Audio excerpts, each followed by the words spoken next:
Está começando mais um Carnecast, o primeiro podcast do Brasil a falar sobre carnes e produtos carnes. E hoje eu estou aqui com ele, amigo, host, expert no assunto, Carlos Guerra. Lucas, a gente tá ficando desacostumado, né? Todo episódio tem um convidado, a gente tá aqui sozinho hoje, parece que tá vazio aqui, né? Pois Mas vamos tentar falar de um tema rapidinho pra galera, um tema bem geral. A gente vai falar de textura, um tema intrínseco em todos os produtos carnes ali. Mas não antes, sem falar do Carnia, né?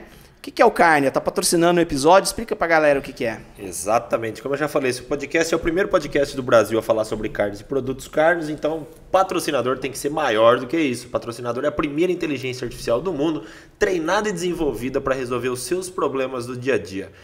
Ela é, como o Carlos falou aí, a Carnia. Basicamente ela funciona como uma conversa do WhatsApp, você joga a pergunta ali, quanto mais específico você for na pergunta, mais específica também ela será na resposta. Então é algo muito intuitivo, algo que você já está acostumado, é algo que faz total sentido e que pode fazer muita diferença em termos de praticidade no seu dia a dia. Já usou ela, Carlos? Uso todo dia praticamente. É uma inteligência artificial que tira as dúvidas tecnológicas, dúvidas de legislação, dúvidas da sugestão de formulação. Ela é bem legal, ela dá umas respostas bem práticas, bem teóricas, depende do nível da pergunta que você faz, é o nível da resposta que ela vem. É fantástico, é surpreendente o nível das respostas que nós temos tido lá. Muito legal. Se você não usou, use lá. Adicione, é uma conversa de WhatsApp, você adiciona um contato no WhatsApp, como adiciona um amigo aí, e manda mensagem tirando a dúvida. Pois é. Você já sabe então qual que é o slogan, então Carnia, revolução inteligente no frigorífico. Hoje, como o Carlos falou, nós vamos falar aqui de uma maneira um pouco mais rápida, uma maneira um pouco mais densa sobre um assunto que todo mundo quer saber. Sobre um assunto que é algo que basicamente todo mundo acha que já sabe, porque é fácil de ver, diferente da microbiologia que você não consegue ver. A parte de textura é algo que você consegue tocar ali, qualquer pessoa consegue ter uma percepção. Se um ficou mais duro que o outro, se outro ficou mais mole. Vamos entender aqui qual a diferença entre dureza, entre elasticidade. Vamos fazer um apanhado geral. De maneira geral, então, por que você acha que textura é algo importante? Lucas, todo produto ele tem a textura envolvida. Pensa num produto de frigorífico onde, até se você falar de um patê, a textura ali, a viscosidade daquela massa é um parâmetro de qualidade importante. Então pensa numa linguiça cozida. Como que você faz para medir textura? Dentro de um frigorífico, a análise de textura ela é muito subjetiva. Ela é você chega e aperta o produto. Ou, por exemplo, você pega uma salsicha e aperta ou balança ela para a tela quebrar. Ou você pega um presunto, você aperta ali as bordas do presunto para ver se ele está mais duro ou mais mole. Todos os produtos dentro de um frigorífico, um dos parâmetros mais importantes de qualidade é textura.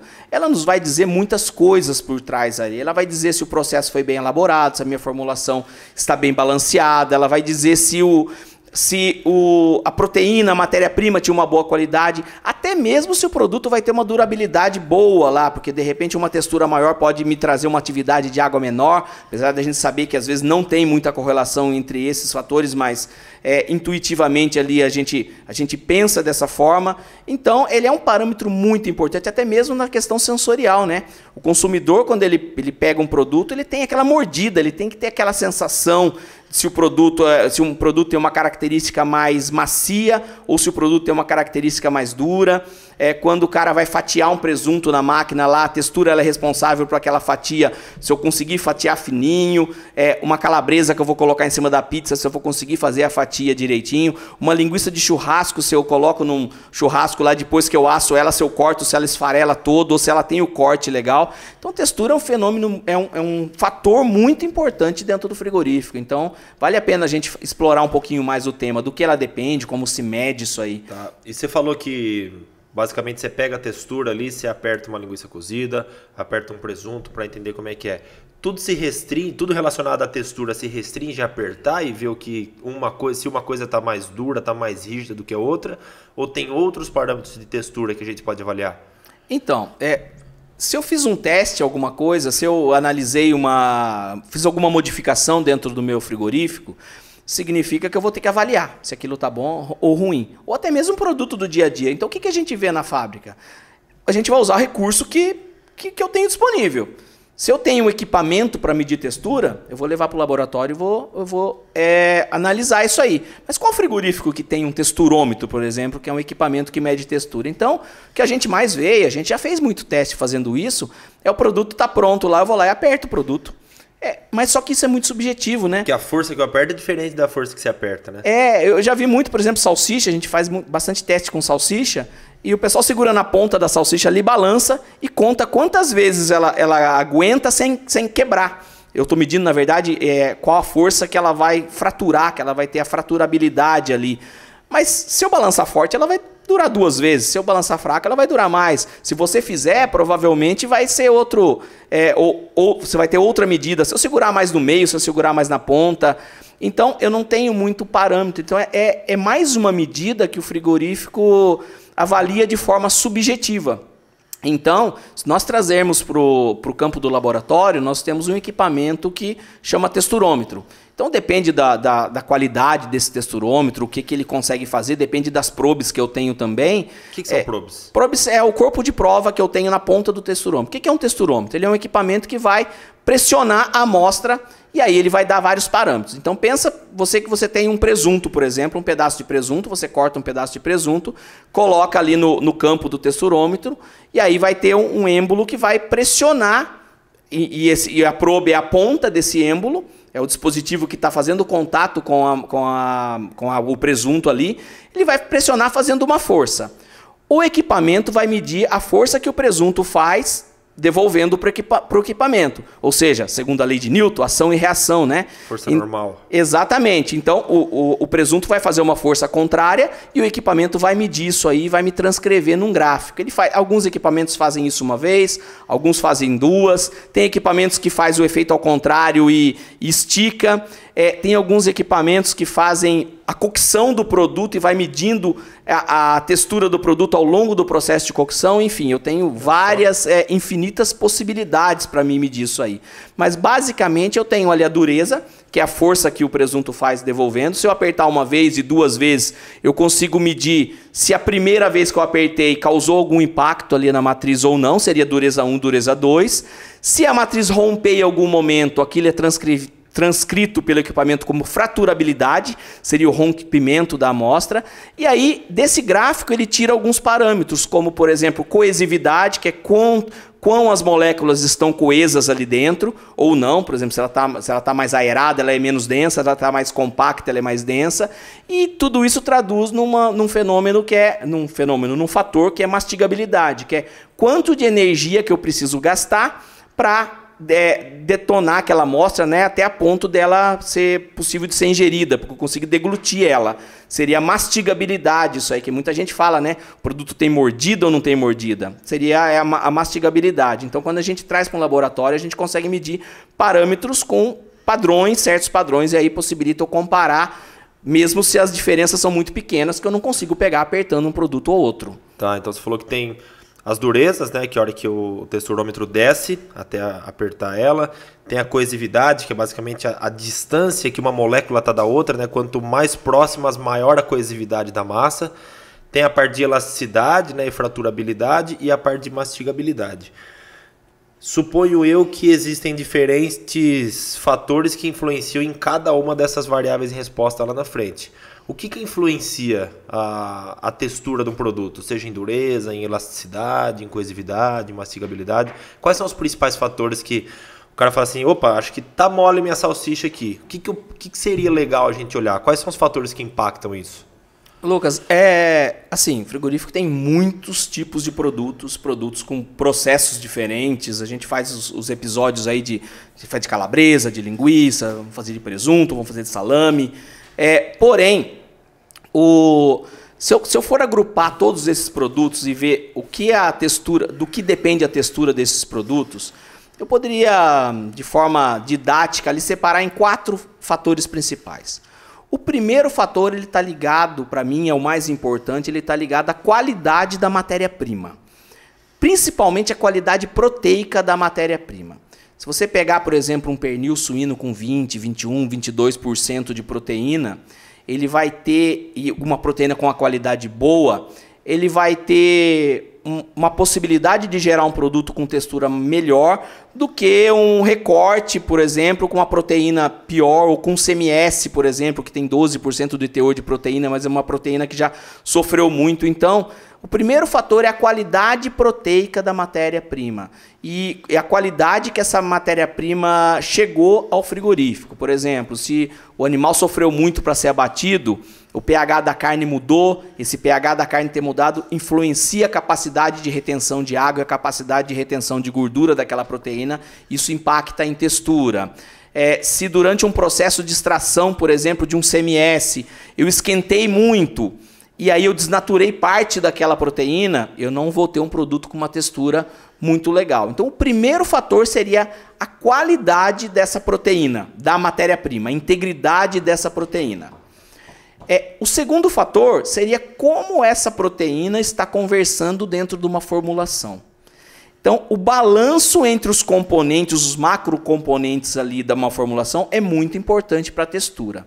Então eu pego ali teor de proteína relacionado ao teor de umidade, teor de proteína relacionado ao teor de gordura. Esses são os macros. São os macros dentro de uma matriz carne ali, né?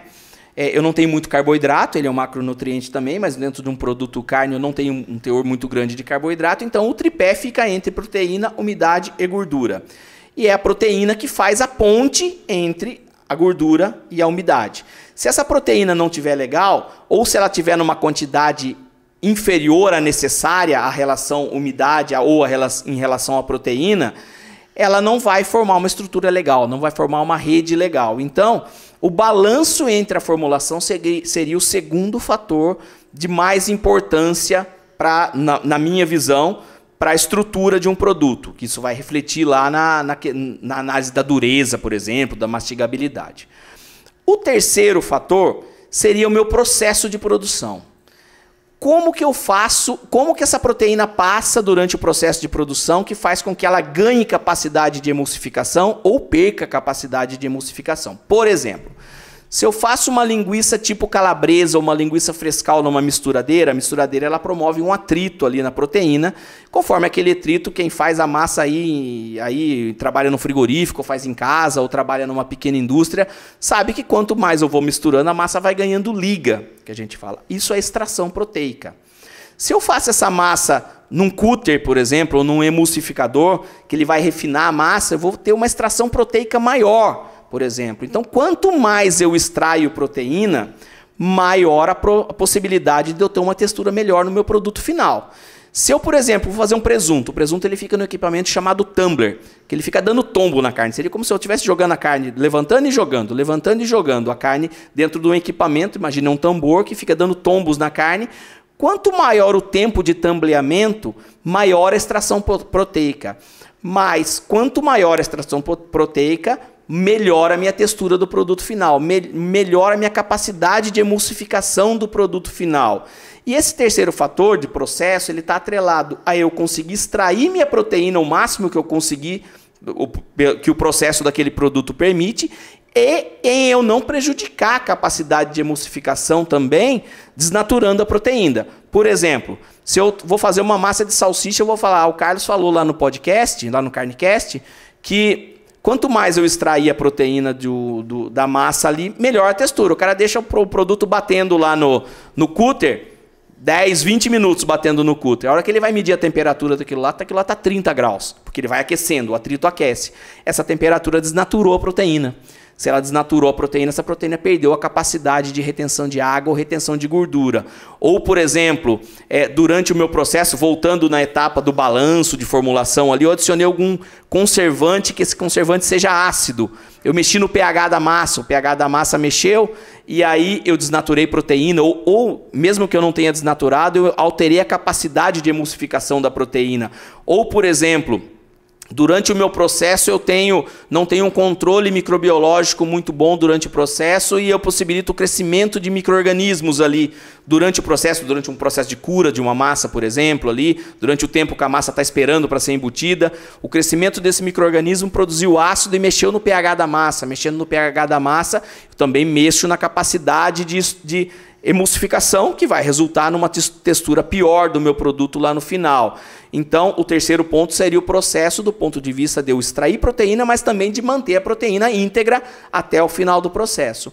E o quarto fator estaria relacionado a outros aditivos ou ingredientes que eu coloco na minha formulação, que também têm a capacidade de dar estrutura ao produto. E aí nós separamos isso aí, por exemplo, em ingredientes que são proteicos. E aí a gente tem o episódio lá que o Patrick gravou de proteínas não carnes, onde a gente explica bem legal as diferenças de uma proteína isolada para uma proteína de colágeno, para uma proteína de leite, por exemplo, qual dá mais textura, qual não dá, e por que essa proteína dá uma estrutura ao produto.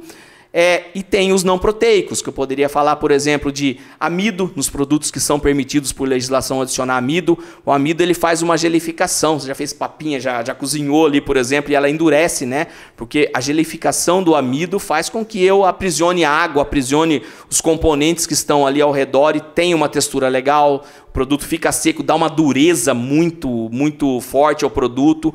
Eu tenho carragenas, por exemplo, que que aprisionam água ali quando elas se solubilizam, ou seja, quando elas são aquecidas, elas solubilizam, aprisionam água e quando elas se esfriam, ela forma um gel firme ali. Carragenas que conseguem pegar 1:30, 1:40 de água ali, formando um gel bem coeso mesmo ali.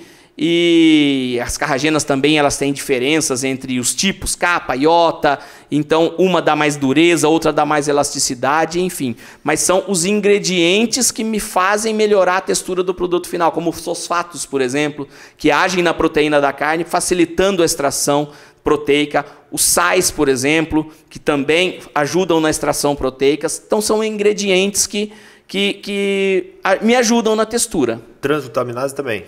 Transglutaminase é uma enzima que faz com que as proteínas que estão ali separadas se unam. Então essas proteínas se juntando, elas dão textura, elas são usadas para produtos reconstituídos, né? Onde eu tenho, eles falam que aquela cola lá, né, que cola uma proteína na outra, que é uma enzima, ela faz a reação ali da proteína de uma forma química, né? Ela faz a reação química ali de uma proteína se ligar quimicamente na outra. Então eu tenho 2 pedaços de carne, onde eu coloco transglutaminase, junto esses 2 pedaços se transformam em um só. Legal, então são basicamente 4 fatores que influenciam na textura dos produtos. A primeira dele é o teor proteico que você vai ter ali, mas sobretudo a integridade dessa proteína que você tem dentro do produto. O segundo, isso está completamente relacionado à matéria-prima, né? Então, um pernil, alguma coisa assim. Então, o impacto de PSE é muito importante também para entender qual que é a integridade dessa matéria-prima.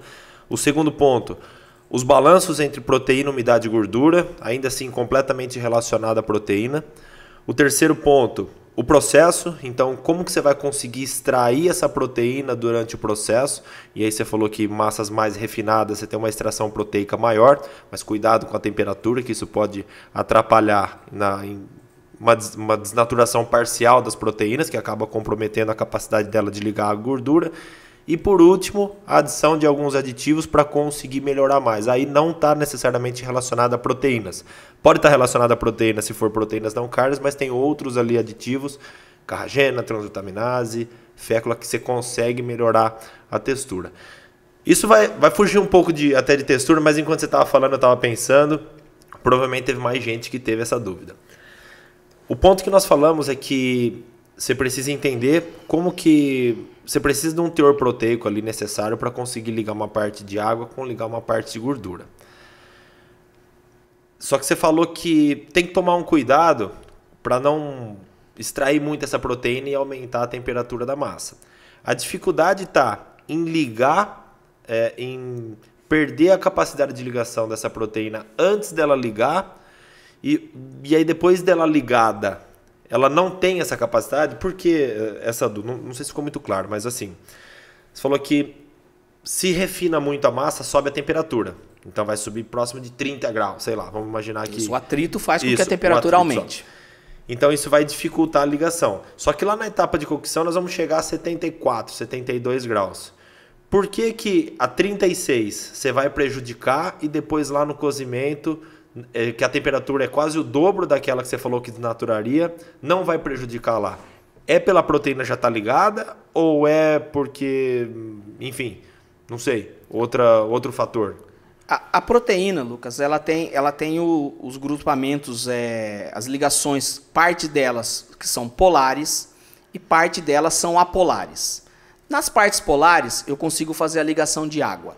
Nas partes apolares, eu consigo fazer a ligação de gordura. Por isso que ela tem o poder de emulsificação, porque ela consegue juntar moléculas que não se misturam, polares e apolares, numa mesma molécula que vão ter 3 componentes ali. Um que tem polaridade e apolaridade, outro é só polar e outro é só apolar. Imagina que eu quebrei essa proteína antes de eu ligar. Ela perdeu a capacidade de fazer essa ponte. Então, os grupamentos que, além de quando eu quebro, eu mudo a carga dela também, né? Porque as ligações químicas ali mudam. Mas quando eu fiz a quebra da proteína, se eu quebrei uma pontinha polar dela, essa pontinha polar vai se ligar na água, mas ela não vai ter a polaridade para se ligar na gordura. Da mesma forma, a parte apolar vai se ligar na gordura, vai ter afinidade pela gordura, mas não vai se ligar na água. Então, o que eu preciso fazer? Eu preciso ter a proteína de forma intacta, com grupos polares e apolares. Esse grupo precisa se ligar na água e se ligar na gordura para formar o que eu falo que é uma emulsão. Depois que eu formei a emulsão, eu desnaturo a proteína já ligada. E aí ela não libera mais essa gordura e não libera mais essa água, porque ela já se ligou quimicamente ali. Então eu formei a emulsão. Por isso que eu não posso desnaturar a proteína por temperatura, por exemplo. Eu não posso desnaturar antes dela formar a emulsão. Depois que eu formo a emulsão, eu desnaturo ela, mas eu desnaturo ela já ligada durante o processo de cozimento, que isso vai estabilizar, inclusive, a minha emulsão. O cozimento faz com que a emulsão estabilize, porque eu coagulo a proteína, mas ela já está com a água e a gordura sendo presas ali por ela. As ligações intermoleculares são mais fortes do que o impacto da desnaturação na proteína. Exatamente. Porém, essa etapa de cozimento, todo mundo sabe que ela tem que ser escalonada de um certo ponto para que eu também não desnature de forma muito abrupta e cause uma quebra de emulsão. Quem já errou num cozimento de linguiças aí ou de salsicha sabe que se eu colocar um carrinho de salsicha para cozinhar numa estufa já a 90 graus, eu vou ter separação, eu vou ter quebra de emulsão. Porque o que acontece quando você cozinha com água, por exemplo? Ela tende a evaporar. Se ela tende a evaporar de uma forma muito rápida, a força a energia que eu tenho ali, a entalpia que eu tenho fazendo ela evaporar é maior do que a força que a proteína tem de segurar ela ali na molécula. Então, por isso que eu tenho que dar energia de forma gradual. Como que eu dou energia de forma gradual? Aumentando a temperatura, começando ali com 60, 65 graus e aumentando essa temperatura gradualmente, porque eu vou dando energia de forma gradual e eu não ultrapasso o delta energia, não ultrapassa a energia de volatilização da água ou de liquefação da gordura, por exemplo, que fariam eu quebrar a emulsão. Tá, então, realmente, a proteína é muito importante para a parte de textura, né? E aí, tanto que a gente está falando desde lá do começo da matéria-prima, que você precisa ter um percentual de proteína e, sobretudo, essa proteína precisa estar íntegra. E aí nós falamos, então, que com temperatura, você pode perder parte dessa capacidade de ligação da proteína, com a influência da temperatura. Existe essa influência também na perda da capacidade de ligação das proteínas com algum aditivo? De repente com algum conservante, com alguma coisa assim? Tem alguma coisa que pode atrapalhar na textura também? Existe bastante. Se você pensar numa molécula de proteínas, a gente levar esse episódio para a parte química, a proteína ela tem grupos polares e apolares, como nós dizemos já, mas ela tem um tal de ponto isoelétrico. O que seria o ponto isoelétrico de uma proteína, por definição? Seria onde as cargas negativas e positivas são a mesma. Então, ela não tem polaridade nem apolaridade. As cargas positivas e negativas se anulam. O ponto isoelétrico, a proteína precipita. Quem já fez queijo sabe que quando você chega no ponto isoelétrico, a proteína vira o queijo, por exemplo, e separa do soro.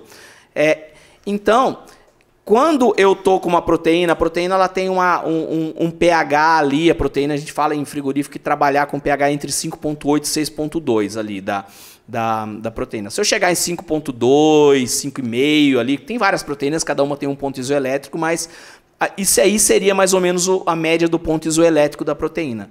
Então, quer dizer, quanto mais perto de 5.2 eu chegar, menor a polaridade dela, mas eu estou anulando carga. E quanto mais longe desse ponto isoelétrico eu estiver, mais polarizada vai estar minha molécula de proteína. Então, alguns aditivos, eles mexem com o pH da matriz. Não só aditivo, crescimento microbiano também. Então, por exemplo, se eu falar de conservante, a maioria dos conservantes utilizados em produtos carnes, eles têm caráter ácido. Quando eu coloco numa massa, ele baixa um pouco o pH. Então ele deixa a proteína com menor capacidade de retenção de água, porque eu estou diminuindo a polaridade da proteína. Então os conservantes, de forma geral, prejudicam a textura. Eles conservam, me entregam outra funcionalidade, que é a questão de conservação, que é a dificuldade do micro-organismo crescer, mas na parte de textura ele prejudica. Se nós pensarmos no aditivo do outro lado, por exemplo, fosfatos. Os fosfatos, eles têm pH em torno de 10, 9, alguns 11. Os pHs deles são alcalinos. Então, se eu adiciono um fosfato na minha proteína, o que eu estou fazendo? Eu estou elevando o pH da proteína, então eu estou carregando ela com cargas negativas. Então, eu estou deixando ela mais longe do ponto isoelétrico, então eu estou aumentando a capacidade de ligação de água dessa proteína. Então, os ingredientes, os aditivos, eles fazem com que, através dessa mudança da carga da proteína, eu melhore a minha textura ou eu piore ela. Uhum. Então quer dizer que um ponto de atenção quando está tendo problema de textura pode ser a ordem de adição dos ingredientes. Uhum. A ordem de adição, onde eu adiciono. Por exemplo, se eu estou pensando do ponto de vista de textura, fosfato age na proteína, e a proteína que eu falei que é mais importante é a proteína da carne. Os sais agem também, os sais fazem ligações iônicas, são carregados, NaCl, Na+, e Cl-, também se ligam quimicamente ali na proteína e ajuda na extração proteica, o termo prático que a gente fala para essa polarização aí da proteína. Então, esses ingredientes que agem na proteína, o ideal é que eu adicione eles na proteína. Se eu adiciono esses ingredientes numa água, por exemplo, eu estou fazendo uma troca iônica, uma ligação iônica ali do Na, do Cl ou do fosfato, dos íons de fosfato, na água. Então, eu estou carregando a água para depois adicionar essa água na proteína que ainda não foi polarizada. Então, eu estou fazendo o contrário. Ao invés de eu mexer quimicamente na proteína, eu estou mexendo quimicamente na água para adicionar uma proteína que eu não mexi. Não carreguei ela quimicamente assim. Então, essa é a sequência da adição. Se eu adiciono na água, ou se eu adiciono na carne. Se o conservante, por exemplo, eu vou adicionar numa batida, eu coloco, vamos supor que numa amassada de linguiça tipo calabresa, eu tenho 5 tipos de... Tem o CMS, tem o recorte magro, eu tenho uma gordura, eu tenho um outro tipo de matéria-prima. Vamos supor que eu jogo o CMS lá, que é 20% da minha formulação, e já jogo o conservante em cima.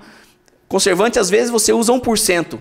Da batida final, mas 1% em cima de uma batida é uma coisa, 1% em cima do CMS só, que representa 20% da batida, a concentração é muito maior, vai baixar o pH de uma forma muito mais brusca e eu posso causar desnaturação química ali da proteína. E aí, essa desnaturação química ela pode ser reversível, mas às vezes ela é irreversível. Ela chega num ponto isoelétrico, acabou, deu ruim para ela. Então essa ordem, eu pensar quais os ingredientes que eu tenho, quais aditivos que eu tenho e quais as matérias-primas que eu tenho, como que eu vou adicionar, é muito importante para mim ter uma textura boa no produto final. Legal, muito bom. Então, fazendo um apanhado geral aqui de tudo que nós falamos. Você tem 4 fatores, basicamente, que influenciam. O primeiro delas, proteína, quantidade de proteína que você tem, integridade de proteína. Segundo, relação umidade, proteína e gordura. Terceiro ponto, processo. E aí alguns problemas já relacionados a processo que nós falamos agora. E o quarto e último ponto, as adições, né, os facilitadores, os aditivos que você pode adicionar ali para melhorar essa textura. E alguns problemas. Na verdade, imagino eu que a maioria dos problemas que vão estar relacionados à textura vai estar também relacionada à desnaturação da proteína. Tendo em vista que a proteína realmente vai ser quem mais vai impactar positivamente ou negativamente na textura. Exatamente.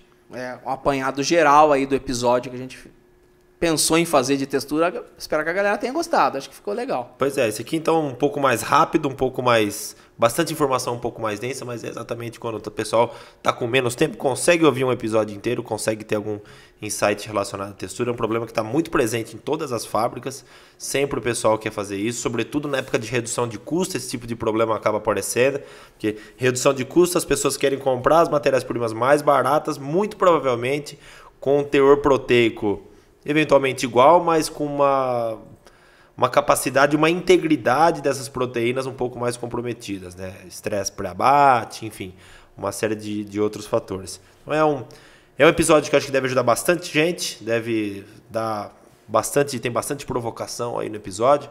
Espero que o pessoal curta, goste e uma mensagem final sobre textura, como melhorar a textura, o que fazer com textura, uma provocação sobre textura.